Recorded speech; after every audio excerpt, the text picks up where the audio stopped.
లో జగన్ కోటెత్తే వికలాంగుడని నాకు పింఛని ఇచ్చా. మళ్ళా చంద్రబాబు నాయుడు 6,000 అనే మళ్ళీ చంద్రబాబు నాయుడు ఓటెత్తన వికలాంగుడని చూడకుండా నాకు పింఛని బిగేసినాడు చూడు. నాకు చెయ్యలేదు వికలాంగుడు. ఏం చేయాలి మామ ఇప్పుడు? ఎవరు దవ్వుకున్న గోతిలా వాళ్లే పడతారన్నట్టు కూటమి సర్కారాలొచ్చి దివ్యాంగుడైన నా పింఛన్ తీసేసిండ్రని చెయ్యున్నా లేనట్టు యాక్టింగ్ చేసిండట సత్యసాయి జిల్లా నార్సంపల్లిలున్న రమేష్ అనే గీ వైసీపీ కార్యకర్త.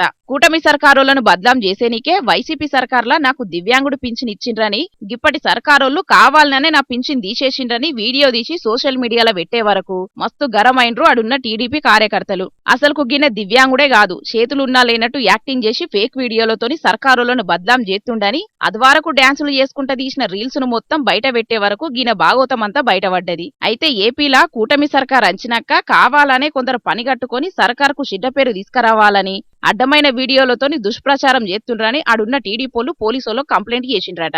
ఇక గీ ఫేక్ వీడియోల మీద అటు పోలీసులు సుతం కేసు బుకింగ్ చేసిండ్రట. ఏదో అనుకుంటే ఏదో అయిందన్నట్టు పార్టీ మీద పాయరంతోని అడ్డమైన ప్రచారాలు చేసుకుంటా ఆఖరుకు పోలీసులకు చిక్కి జైల్లో చిప్పకూడు తినే పరిస్థితి వచ్చింది పోన్రని ఈ అన్నను ఇప్పుడు కొంతమంది తిడుతున్నారట.